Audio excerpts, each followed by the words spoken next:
Hey there, I'm Sarah. I'm Brian. Actually, I'm Brian. I'm Sarah. So you think. So, welcome to our next installment of the Pixel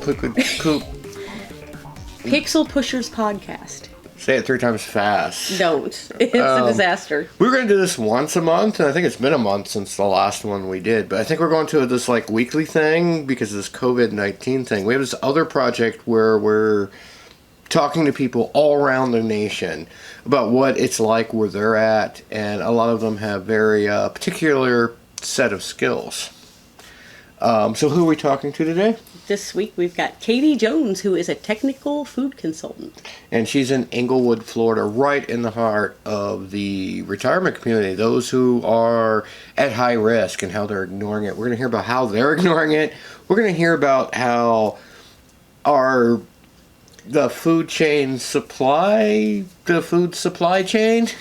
I always want to say food chain, but it's the food supply chain. People are wondering, are we going to run out of food during this? And she has some great insights. Let's go ahead and cut to the interview.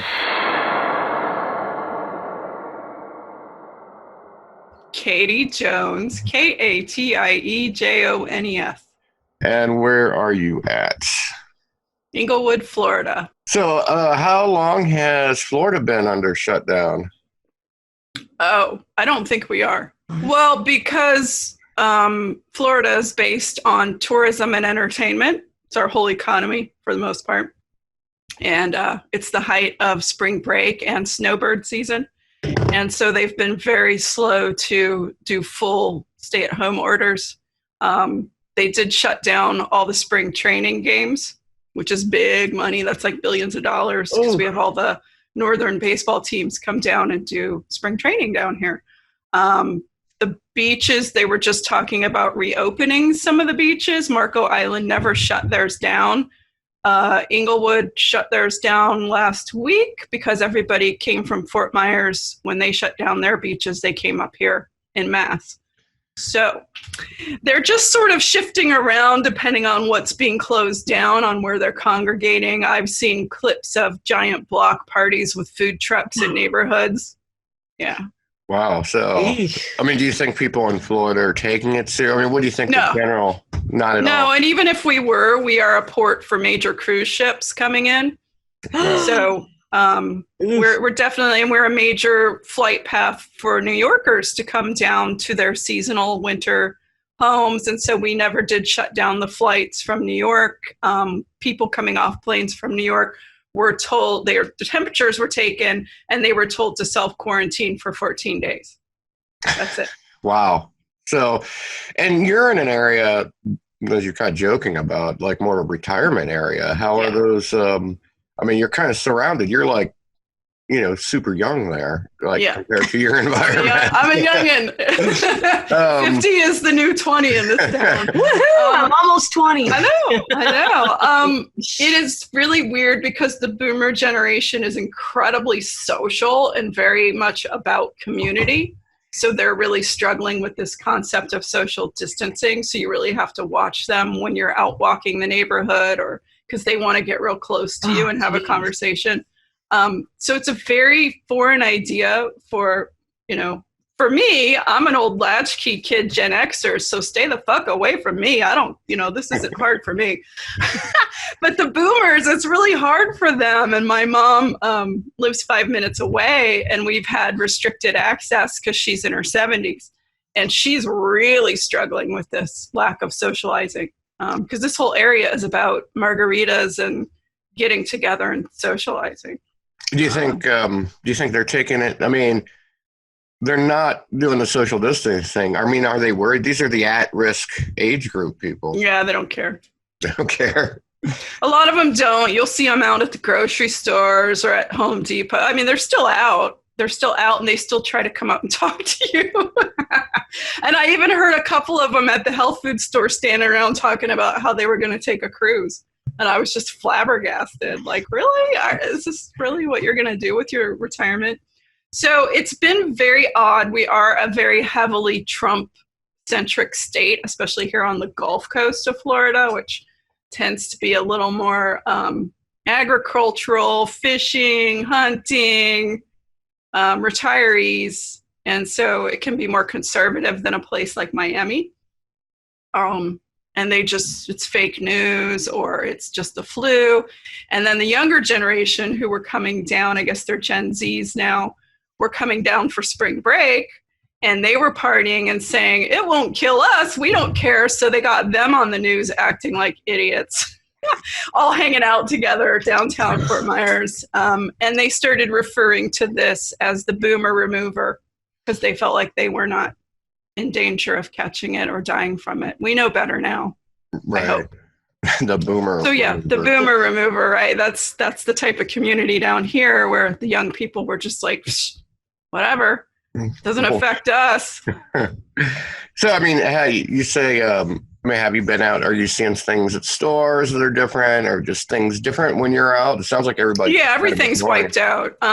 Everything's definitely wiped out as far as convenience foods, comfort foods, frozen pizzas. The restaurants will do pickup. I think at this point you can do pickup or to go, but you can't go in. Although I did see some that as long as they set you at a table 6 feet from the nearest person, you could still go eat in the restaurants. Wow. Yeah, right. So that's a weird. So it depends on where you are and how serious people in your area are taking it, because some places are still open. Disney shut down, so that was pretty big for the state of Florida. Disney shut down like three weeks ago now. It feels like years. I can't even gauge time anymore. But all the theme parks shut down, which is like a height of season for them. So right, that's crazy. And now we're seeing, other things economically starting to be impacted by our entertainment industry shutting down. Farms, a lot of agricultural crops now are ready because this is the height of our harvest season.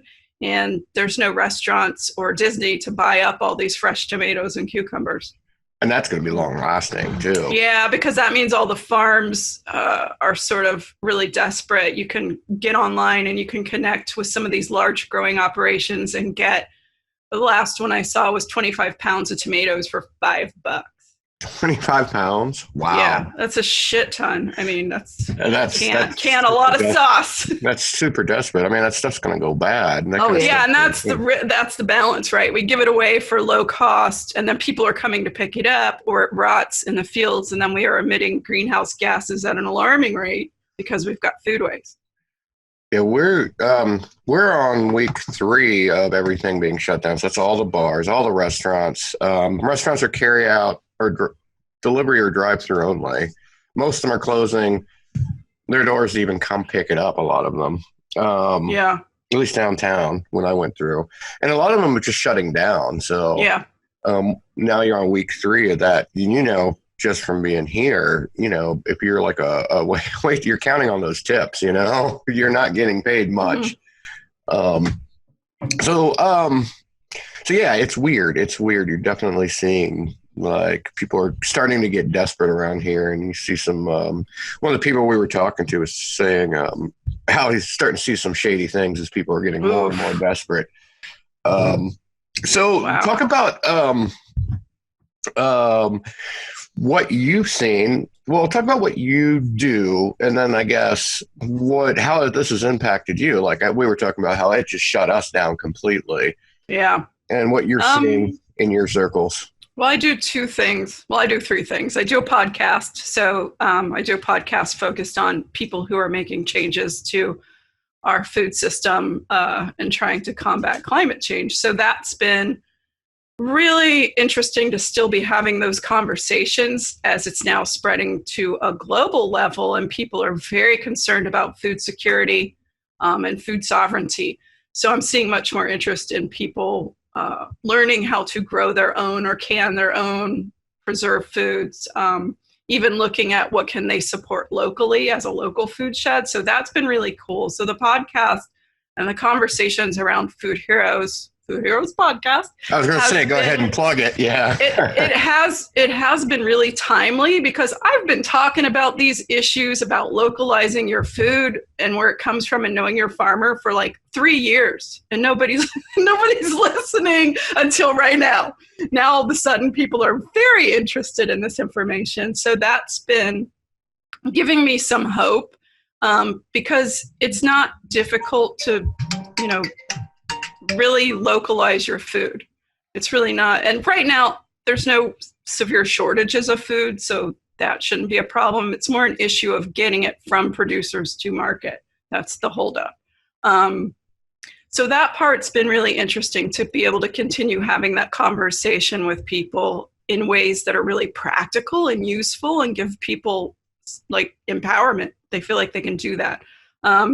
And then the other side is I work in the food industry, both as a consultant, and I decided to launch my own vegan cheese company. And I had one market and everything got shut down.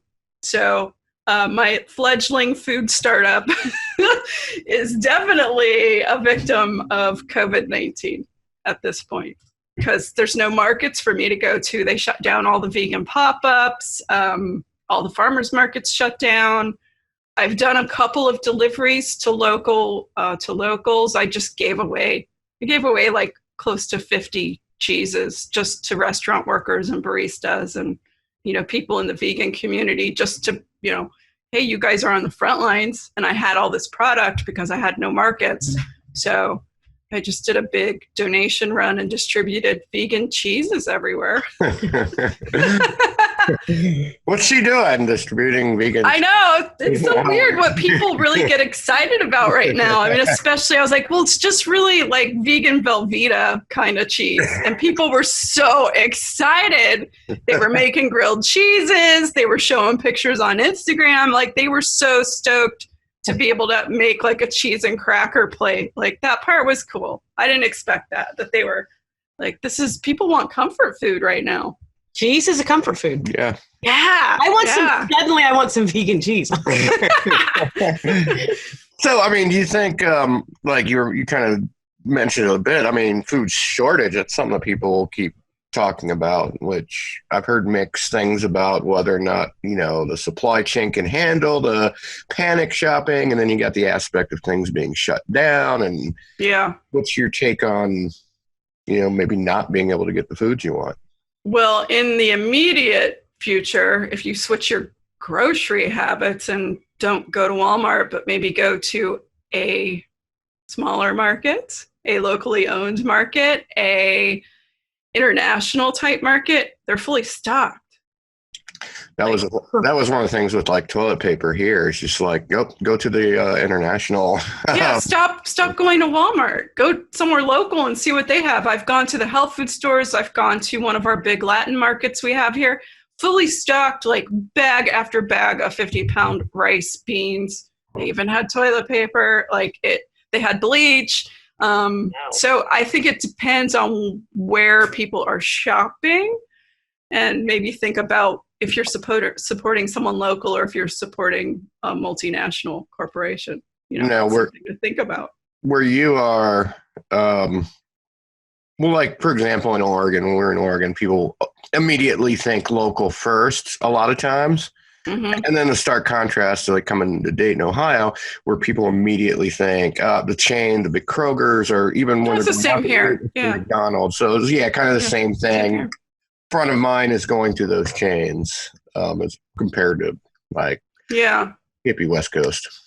Yeah, and it's right now, I don't think we're going to see major disruptions to the supply chain. I mean, we are, because the warehouses that used to be the holding points for all of your boxes of cereal, they don't have back stock right now. It's been wiped out. So as quick as the cereal producer can get the new product to them, it's flying out of the distribution, and they give a little to everybody. So you might just get 5 boxes at one, or a pallet. It's not boxes, it's pallets. You might get a pallet to one Walmart in your area, but you won't get an equal amount distributed to all the stores in your area. So they're just not able to distribute them fast enough. I've noticed on the plus is that packaged food has never tasted fresher. I got some milk duds and I was like, oh my God, they're not all melted and goopy. Like they're perfectly fresh. So because we're going through inventory so quick, a lot of stuff is a lot fresher than it. You know, those things have like a 2-year, 3-year shelf life. So yeah, we get them fresh. We'll see what survives this apocalypse.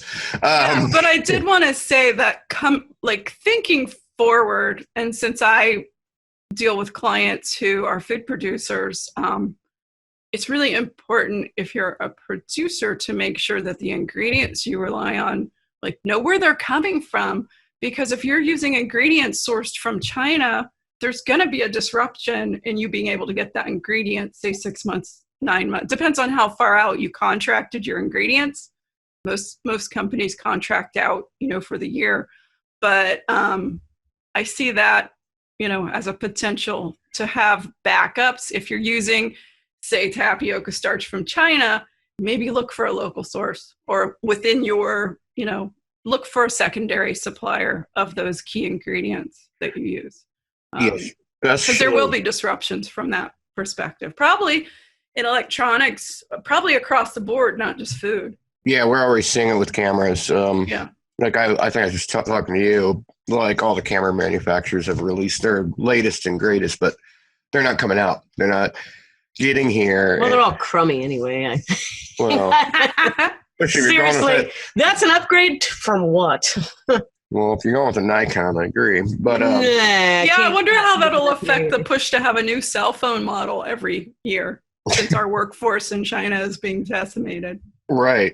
And, even when China opens up more, because I guess they're opening up, I mean, that doesn't mean the United States is going to be letting stuff in. Yeah. Oh, that's true. Yeah. So that's something I see larger scale for supply chain disruption. Isn't that we have a shortage, but some ingredients or some specific items that are mass produced over there may be more difficult to find. Now, with your food background, we're talking about like a lot of the local smaller places. What about in the United States, like kind of the more mass produced farms? Like, how are they going to are they going to be impacted like in the same way that smaller places are? That is what we're waiting to see. Right now, they're doing fantastic. So, for instance, someone like General Mills is doing really well right now. And General Mills is one of those organizations that controls their product from field all the way to shelf. They have their own farmer, people growing their crops. Like they are very tied into their entire supply chain. So a lot of it, because it's cereal crops, are grown in the United States, and the company is based in the United States. So I don't really foresee them having major problems unless something happens to that. Oh, okay, I just thought of it. If something happens to the workforce, which is predominantly immigrants from the South, then we could have issues, as we've had severe restrictions on migration in this country. Those are the people who are harvesting our food. Right. And we've made it very difficult for them to exist here or be a part of that. They're so needed, and we've just been putting them in cages and, treating them like shit. But when it comes down to it, you have to harvest the food, and that's predominantly, the workforce is predominantly Central and South American and Mexican. For people. Yeah.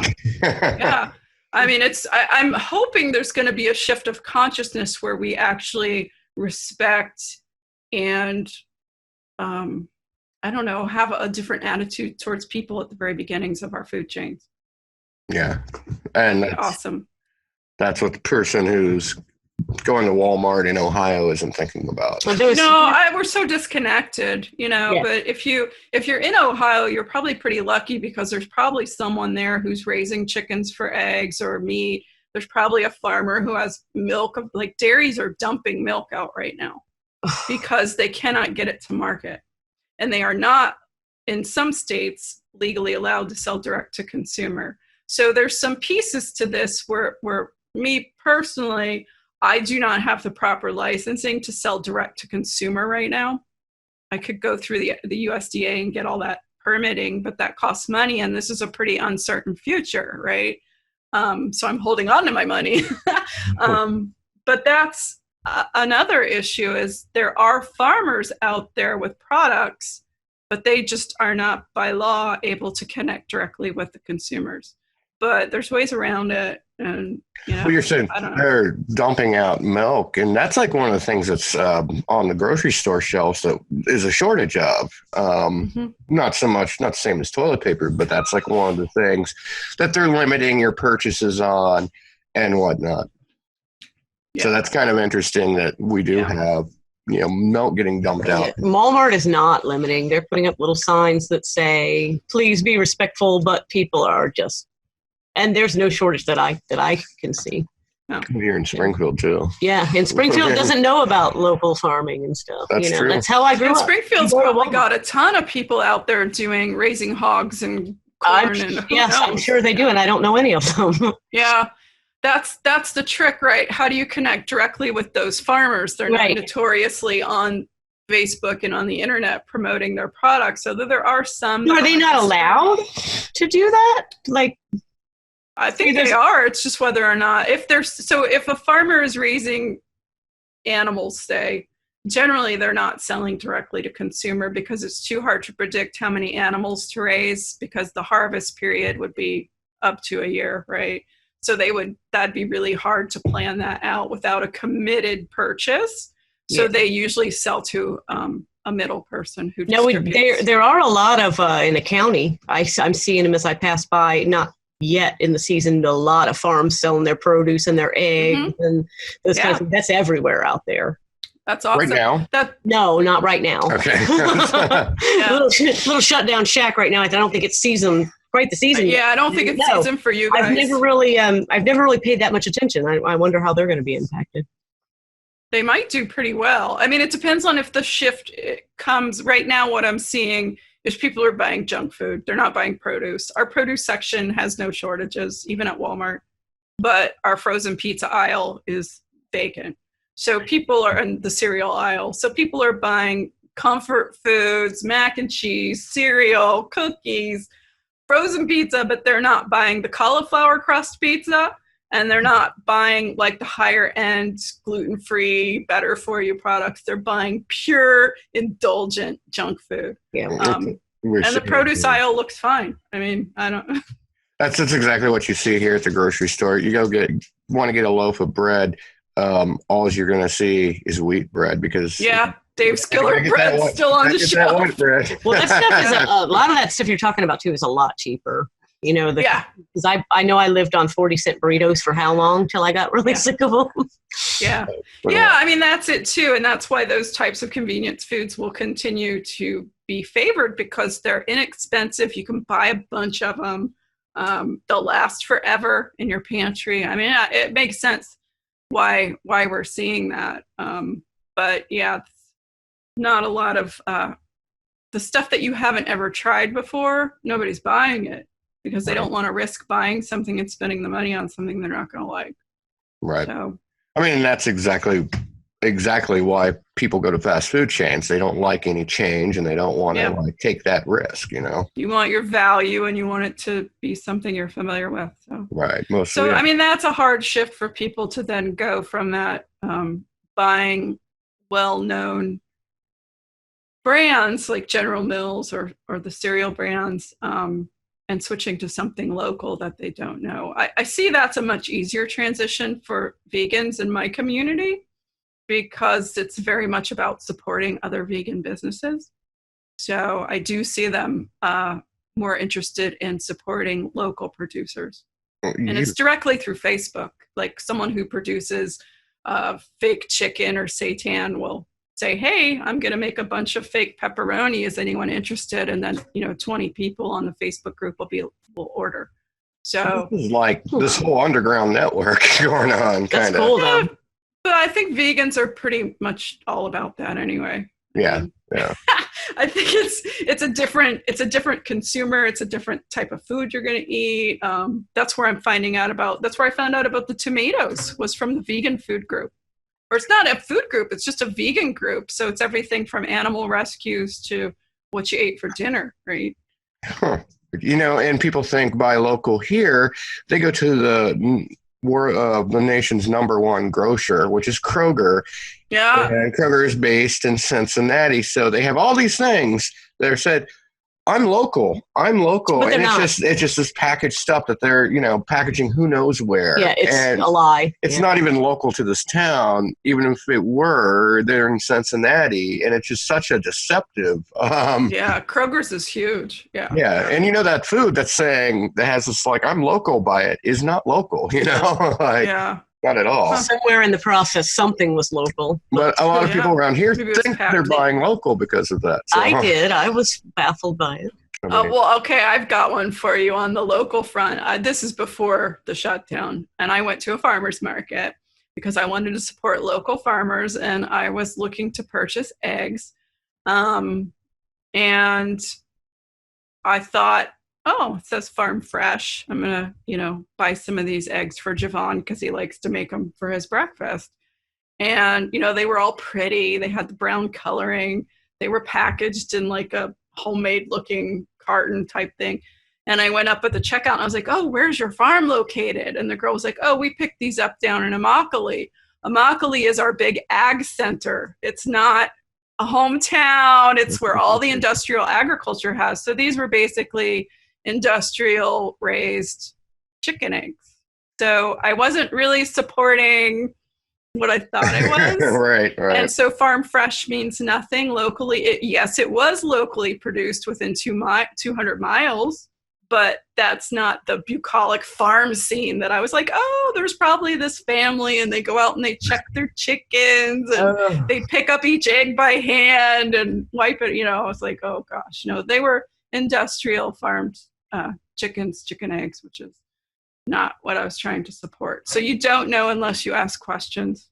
That's a problem too, even though if you do go local, farmers are still struggling. It's the weird thing about capitalism is its economy of scale. And so things have to be very cheap for people to purchase them. And then the producer's making $0. So because the value is on what's affordable, not on what's nutrient dense or well crafted by the producer or the farmer. It's the whole value of money and capitalism to make more and more and more just doesn't really work well with the way food is. That's the other thing. They just announced down here, we now need to wear our masks. And people still aren't. Okay, good girl. Yeah, CDC announced that. Was that Good girl, Pete? national? They said that nationally, and I think the governor here said it. No, there are people, but not really. I have seen some weird apocalyptic thing, like a guy with a welding mask that pulls down going into the grocery store, pulling it down. I saw a guy yesterday. I wanted to take a picture, but I didn't have time. He had a big sign on his back that said, "Stay away from me, 6 feet to 6 feet." He had a bib thing and then the face covered. And yeah, that's a really hard thing here. The boomers do not get social distancing. Yeah. They want to Here be they right seem up to on be you. terrified.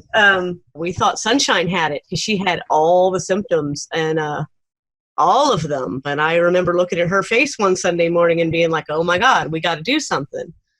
So the protocol to get a test is just impossible. We went. Yeah, you can't get any. We're not going to get it. Yeah, we're not going to get one.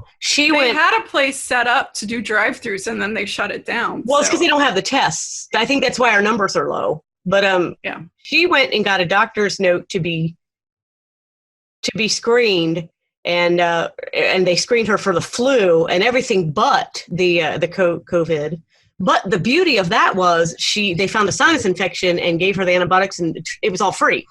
The antibiotics she had to pay for, but the whole process of getting that treatment for that sinus infection was free. That would have costed a fortune to go have done with a private doctor. So that's the good part of that. It was like a sci-fi movie from the way it really was. Yeah, the screening place was. It was like you pull up and there's cones everywhere and people in their white outfits. It's like Outbreak. You guys remember the movie Outbreak with Dustin Hoffman?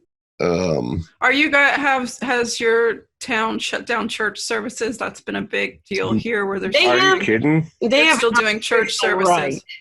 What's that? They have a constitutional right to still congregate, which I think is absolute bullshit. Remember the big football Jesus on the highway?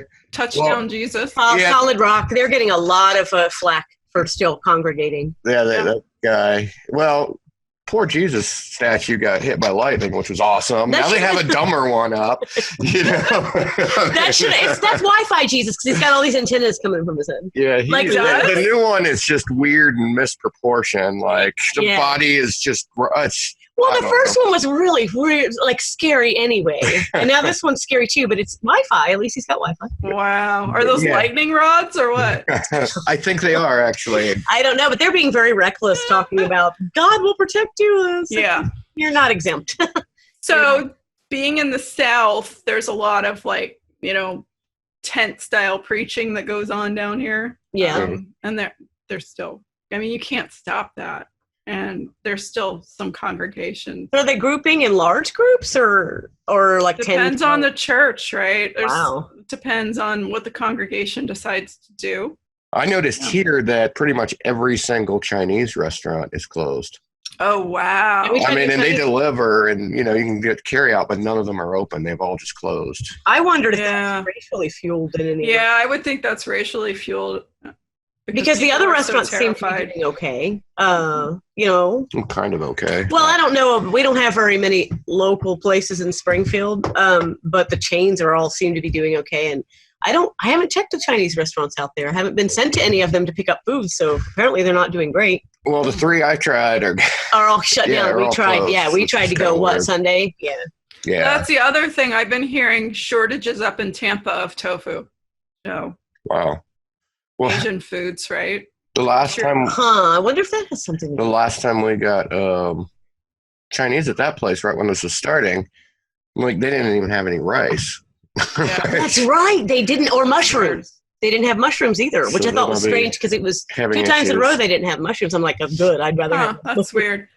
Yeah. I haven't seen any shortages on rice yet. Maybe their supplier just didn't have them. Yeah. Cisco or whoever they go through for restaurant supply. That's what's going to be so interesting is how our society reforms after this. What will be the new normals? Nobody knows, but the social distancing is really interesting because I know when I go to the big food trade shows, the industry shows, I hug people I've never met before, and I shake hands constantly. Yeah. Sometimes I'm like, I don't really want to hug you, but that's just what we do. It's a butt out hug for this guy.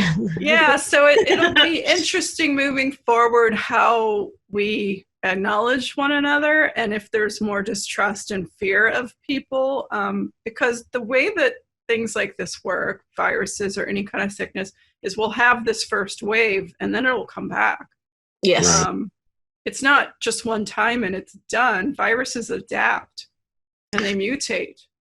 So I'm seeing this as a longer term thing. I mean, they're talking about, I didn't tell you guys this, but all the hotels down in Fort Myers shut down last week and they're not reopening until July. Well, that's a big deal. That's the economy. Devastated. The vacation rentals, Airbnb, the hotels. I'm really worried about the economic factor, and not so much right now, but long term. Well, I think, what you were saying, I've thought about that. Like, people aren't going to be shaking hands, probably, if ever again. I don't think that's not going to be the norm. I think there's going to be a lot of little things that are going to change that we're not going to notice coming out of this, depending on how long it lasts. It just feels so surreal to be living through this, Schaefer. Like you just said, our generation grew up with hiding under your desk because there was going to be a nuclear bomb from the Cold War. It was never like, just stay home and watch Netflix. Like, this is so weird. It feels so like there's no Mad Max, like cool outfits and going around with your band of, friends that you're surviving the apocalypse. It's like a solo journey and you can't leave your house. It's just it's hard to get your mind around the fact that this is really happening. Right. Until you do go out and you try, like I tried to buy some dog food and I went to the pet supply store and they had the sign up that only 2 people in the store. And then when they let you in there, there's all these pieces of tape where you're supposed to stand to distance yourself. So there were 2 customers in the store, but there were like 6 employees right there. And and then you would talk to one employee and tell them what you were looking for, and then they would go shop the store for you. You're not even allowed in the store. They have it all blocked off, and they go get the item for you and bring it back and ring you up. It's just, that's when it's like, oh shit, this is really happening. Yeah. I don't know. It's interesting you brought up the part about people maybe getting into some illegal activities. Gun purchases are definitely up in the state of Florida. So we have a drug house on the corner from us. It's a tweaker house, and they're all still hanging out. Yeah. Are they still sharing that bulb thing? I mean, I'd be probably. I don't go like that right now. I never invite me. I think crime is down, and I mean, what else was he saying? He had just some interesting insight. I'm afraid of the cybersecurity personally, because I know I'm putting a lot of my personal information in for these loans and stuff, and really watching what site I'm on, what link I followed. Yeah, and it's like, oh God, what if somebody? I mean, it'd be easy to follow a bad link and put your social in there. You know what I mean? Like, I'm really afraid of that. Or get that spam email that says it's from the loan place. Click on this link to fill out the rest of the information. And you don't realize that you've put all your shit in until it's too late and you push click and it's like, oh shit. I'm pretty on that stuff. So yeah. No, that's true. That's something to be very aware of. But I think the generation coming up now, where this is their normal upbringing, it's going to be, there were already digital natives to an extent no one else has ever been before. So they're already used to TikTok and just interacting through virtual communication anyway. So they're probably going to be even, what will it be like for them when it comes to like looking at building a community and taking care of each other? They just, I don't know. It's going to be really interesting. That's a good question in general, aside from this, because I know your kids who are in their 20s, 25 and 20. My nephew, who's 17, they never left the house anyways. Exactly. They stay home anyway. Now people are calling the cops because kids are outside playing. We're in definitely a different time. So I mean, it's like they've been doing this already. They don't have to put any extra effort in, and they're probably more social distance than most of us. Yeah, there are a lot outside playing. When I DoorDash yesterday, I was watching out for kids. I mean, there are little tiny kids everywhere in the road and everything. And this little girl, she said, I picked a flower for you. And I'm like, do I go near this little girl and take this flower? Wow. I just had her drop it in my hand, but still it was like, you'd never think. You would never think of that. But, I was like, oh God, what's a little girl sick? I let her drop the flower in my hand. But you are seeing kids outside now, whereas I wasn't before. Yes, they're everywhere. In Springfield, they're everywhere, yeah. But, here they're supposed to be doing school, and I bet you they're just trying to get out of school. So, I mean, they're supposed to be doing school at home. So, I mean, I thought we were ready for this. We were ready for the fall of capitalism, and it is. Well, we're not going to be Mad Maxing it. We're going to be on Zoom. Yeah, look how much is still, in the air. Look how much is still just normal. I mean, this is a big pandemic and it's really terrifying. But look at, people outside playing and stuff. They're not hiding from Mad Max or motorcycle. I don't know. Some of these motorcycle guys that are out there. There are a lot of motorcycle gangs out. A lot of motorcycles. Yeah, gasoline is cheap, so they can ride all they want. That's why I'm making money doing DoorDash, because the gas is just nothing. Is cheap. That's another interesting thing. I don't know if you've taken note, but how pollution has went down so much, since all the lockdowns. What they're saying. What about wildlife? A lot of the air travel. Oh, we're seeing so much wildlife. I just had a hawk in my bird bath. Oh, really? Yeah. Wow. But we have a lot around here anyway. Like we do have wild pigs. They haven't moved into the towns yet because they don't need to. We have a lot of alligators and shit anyway. So. Well, with people being not around so much, I wonder how. We saw some deer, and me and Penny had a coyote encounter on a place that we walk quite often. But there's lots. So nature's so quick to come back when we just stay the fuck. It's only been a couple of weeks. I'm amazed by that. I'm going to try to get some photos of of that kind of thing. Yeah, it's definitely I don't know that capitalism is fighting so hard right now. Like I'm seeing online, especially with the small business and other entrepreneurs that I follow or interact with online, and they're just hustling so hard. And I'm like, just stop, give it a rest. Yeah. Like, just stop and think about what you're really doing right now. Yeah. And if it's necessary to be hustling this hard for your business right now. I mean, I don't know. I don't have the answers to that. For me personally, I decided to be more of service to my community rather than push the hustle for self-gain.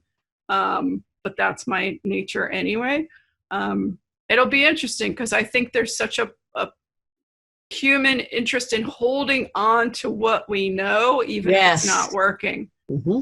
And we didn't even talk about the food situation in some of the underserved communities, the food deserts. I haven't heard a lot about that. I've got interviews coming up for Food Heroes podcast with people in those communities, just to see what's going on with our Native American friends, what's going on in, the economically depressed areas of our cities. Like, what is Dayton's a great example of that. But right, and all of our the Life Enrichment Center, where my studio is and where we do some volunteer work, it's shut down. They don't have, that's, I don't know, 30, 40 people every morning getting breakfast there, people getting groceries food there. banks, Meals on Wheels. That's all shut down. The elderly programs, Well, and the thing of it is, people, I don't know what those people are doing. I haven't had any contact with them. With the food desert thing, just not having grocery stores. Now you got the Dollar General stores popping up everywhere and being a pain in the butt. But people they don't have cars. They don't have a grocery store near them. Yeah. And they have to get on a bus with a bunch of people. Can't do, right? No, the buses are still running. Oh, wow. Yes. I am seeing a lot of people in my neighborhood in Springfield with bags and bags of stuff walking distances, all day long. I see people with bags walking. I was out shooting. I did a Eat Local, Support Your Community public service thing that no one seemed to like around here because everybody likes the chains. But when I was out shooting that, I was just shooting like a bunch of B-roll, seeing this woman at the bus stop with like 2 or 3 kids, and all these bags. And I'm like, you're going to get onto this little like Petri dish, You don't have an option, right? You got to get meals made and you got to get what you need, and you're forced to use public transportation. I think we'll see much larger numbers in that economic level than, Yeah. So even though Tom Hanks and his wife got it, they're very affluent and they were able to be treated comfortably. Whereas someone with 4 kids taking a bus, you can't even get a test. We're never even going to know if they have it. Yeah, and without the testing, we won't know what the mortality was related to. Was it COVID? Was it something else? But so I think, I'd like to say that we're going to see a new way to do business, or a new way, that's not based on self-gain and self-promotion, but I don't know yet. Even Mad Max was based on self-promotion and self-survival. That's hard when that's all you know.